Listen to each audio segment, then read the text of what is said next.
Okay, so you read the title or looked at the thumbnail and you are interested in what Kamen Rider is. To lay some groundwork, Kamen Rider is a branch of a much wider term called tokusatsu. For everyone who is unfamiliar with the term, it is a live-action Japanese show that involves the heavy use of special effects. Shows that fall into this category are Super Sentai, Kamen Rider, and Ultraman, just to name a few. There are many more, but these are the ones that are the most well-known in the fandom and the world. And yes, you did hear that correctly. I did say Super Sentai, not hentai. You see, when people usually look up the term Kamen Rider or Super Sentai, they quickly relate it to Power Rangers, when in fact, Power Rangers is actually the American adaptation of their Japanese counterparts. Back in the 90s, Saban had an idea to redub and reshoot Super Sentai and bring it to the US, calling it Power Rangers. For reference, everyone knows the original Mighty Morphin Power Rangers, right? Well, in Japan, the show is actually called Zyuranger, and it originally aired from 1992 to 1993. The real kicker is that Zyuranger isn't the first Sentai team like it is in the West. They're actually the 16th iteration of Super Sentai. Shocking, right? Well, now that we got that out of the way, I want to talk more about tokusatsu, specifically Kamen Rider.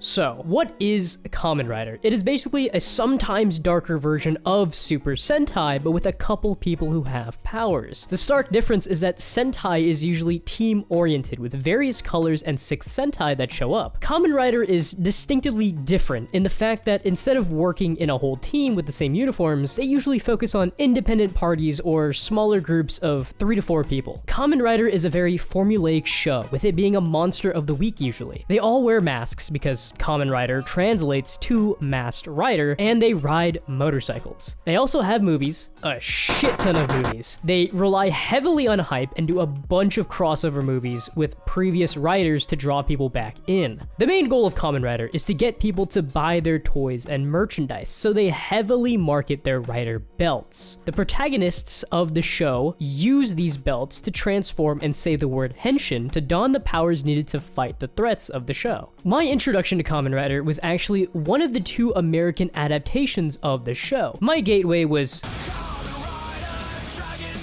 Kamen Rider Dragon Knight aired on the CW from December 13th, 2008 to December 26th, 2009. I remember flipping through channels back as a kid around that time, and I was trying to find something new to watch. And as I passed through the CW network, I saw it. This glorious red-suited dude that looked dope as hell. I was instantly infatuated. I wanted more. So every day it was on, I would watch it and study what was happening in the show. This is the plot of Kamen Rider Dragon Knight. This dude named Kit Taylor is looking for his dad, and when he finds a deck-looking thing, he takes it, and thus begins his journey to save the world. You see, in this show, people who are chosen can use these advent decks to form contracts with beasts from the mirror dimension named Ventara. Ventara is basically our Earth, but shit goes down. They have warriors named Kamen Riders who use their powers to fight the forces of the evil warlord, Xaviax. So, on that Earth, Xaviax waged war on the Kamen Riders, and most of them died or were lost, all except for Len. He is our deuteragonist, who comes to the main Earth because Xaviax managed to escape to it before they could take him down. So the whole show is basically Kit and Len teaming up to take down Xaviax, with the Men in Black,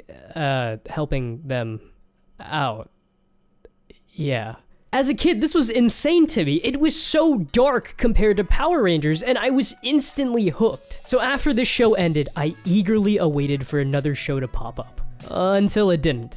I waited years for a sequel or a spin-off, but nothing even remotely close to those were even mentioned. I was devastated. This was my Nindo, my ninja way. I had finally found something that I was utterly in love with. Well, one day I had enough, and I decided to look up the term Kamen Rider on YouTube. I was instantly met with riders that I have never ever seen before, and when I clicked on one of these videos, I was even more confused. They were speaking Japanese, and I didn't recognize any of them. So after some digging, I finally found my answer. Kamen Rider Dragon Knight was an adaptation of a series named Kamen Rider Ryuki, and the plot was completely different. I got even more curious, so I decided to check out some 240p clips of these shows, and I was completely blown away. Most of them were exactly the niche I was looking for. Darker tone shows with people running around in suits fighting evil monsters. I think that the first show I ever fully watched was probably Kamen Rider Ryuki. So after my research, I began digging deeper and deeper until I eventually watched all of these shows. After that, I began to learn more about the history of Kamen Rider, and my appreciation grew tenfold. Kamen Rider can be split up into 3 distinct eras, mirroring Japan's real-life periods. The Showa era lasted from 1926 to 1989. The Heisei era lasted from 1989 to 2019. And finally, the Reiwa era, which started in 2019. The original Kamen Rider show aired in 1971 and follows Kamen Rider Ichigo, which roughly translates to Kamen Rider 1, or Kamen Rider the First, which makes sense because he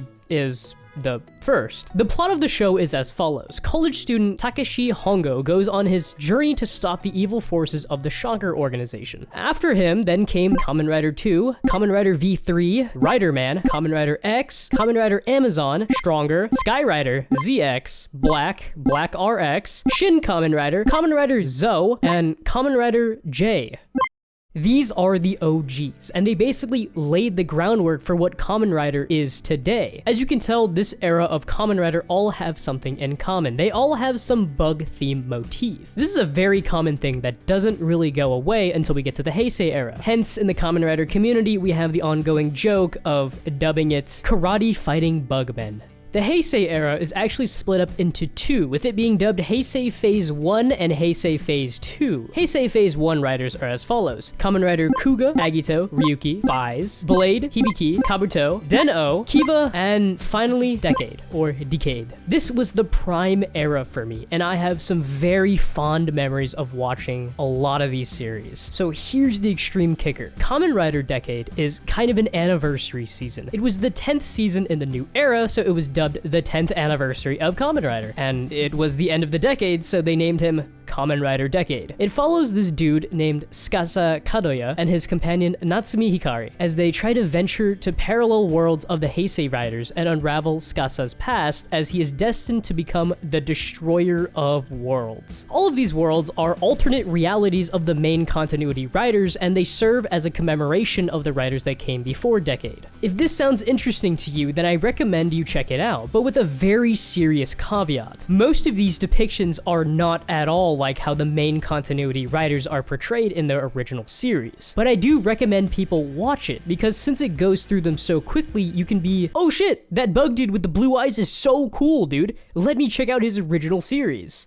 Yeah, I know. I only recommend this series after you've watched some of the older ones, or if you want a super brief overview of how their powers work so you can go back and watch them later. I do not recommend only watching this series because it has a lot of callbacks to previous shows, so you'd probably be extremely confused. Also, did I mention that Tsukasa can use his cards to turn into any of the previous 9 riders and use their powers? Yeah, he's pretty cool. Pretty gimmicky, but cool nonetheless. Oh yeah, I also recommend this video on YouTube that has all of the openings for the Heisei Riders. It can serve as a very small taste of what their respective series are like, and can help you filter out what you want to watch and what you don't want to watch. Heisei Phase 2 also holds a very special place in my heart because some of my favorite riders were from this era. The riders of Heisei Phase 2 are Kamen Rider Double, O's, Fours, Wizard, Gaim, Drive, Ghost, X-Aid, Build, Z-O. Z-O is this era's anniversary season, and he pretty much does the same thing as Decade. And we finally get to the Reiwa era. It starts with Kamen Rider 01, then goes to Saber, Revice, and is currently airing Kamen Rider Geats as we speak. Okay, so I just threw a lot of info at you. Let me try to make it easier by highlighting some of my favorite series that I think you should try to start. Okay, so first we have Kamen Rider Den-O. Den-O is probably the one series that feels most like a slice of life anime, and one that I think is a great start to Kamen Rider. It follows a young man named Ryotaro Nogami, who is a dude with extremely bad luck. One day, he stumbles across a strange train pass, which then launches him into the crazy world of Imagine. Imagine are basically bodiless time-traveling monsters that manipulate humans by promising them their wildest dreams in order to use them as time portals. This allows them to possess these humans by forging a contract with them and restoring their physical form. It is now Ryotaro's job to stop these Imagine from taking over the world and destroying the time periods where they manifest in. This series is train-themed with a very colorful cast of characters that will make you smile, sad, and sappy all at the same time. Like I said, I think this is probably easily the best series in Heisei Phase 1 to start out with, especially if you're an anime fan. Now, my personal favorite is Kamen Rider Double, or W. It looks like it should be a W, but it's pronounced double. This series centers around Shotaro and Philip as they run a detective agency that deals with threats that the normal police can't handle. Our protagonists live in Futo City, which translates to the Windy City, where everything is actually powered by windmills. Then the Sonozaki family pull up one day and start distributing USB devices that grant the users powers that turn them into monsters called Dopants. These USB devices are called Gaia memories. Now, Shotaro and Philip also use Gaia memories, but with the assistance of the double driver, they can actually negate the negative effects of using them. They both become the 2-in-1 detective and basically fight any Dopants that disturb the city. It is a very cute and quirky show with some very powerful moments that I still remember to this day. Oh yeah, and there's a manga which is a direct sequel to this show, which got an anime adaptation very recently named Futo PI. It's on Crunchyroll, and I suggest everyone that loves this series to check it out. Other than those two, I recommend watching Kamen Rider O's, Kamen Rider 01, Kamen Rider Kabuto, Kamen Rider Kiva, Kamen Rider Gaim, and Kamen Rider Build. Alright, here's the bad part of Kamen Rider. It is very damn near impossible to watch them legally because Toei doesn't think that there is a market for them in America. In the past, the Kamen Rider community thrived on fan subs to keep it alive in the West, but ever since Toei started cracking down on that, it became more and more difficult to watch it. But don't fear, because it seems like Kamen Rider is slowly but surely coming to the West legally. Websites like Tokushoutsu and Tubi TV have some stuff on there. Maybe with enough time and interest from the Western audience, Toei will think about making Kamen Rider more accessible. They tried to on YouTube by uploading the first episodes of a lot of series, but other than that, it's still very hard to watch them. Well, that's basically Kamen Rider in a nutshell. I'm sure I missed a lot of stuff, or I just got them wrong, so if you notice something, then let me know in the comments. There are plenty of really good TokuTubers out there, like Hakilis and Markusatsu, that go more in depth, and I recommend them to anyone who's interested in the media but don't want to watch the respective shows. Well, that's all I got, so yeah, I guess I'll see you next time.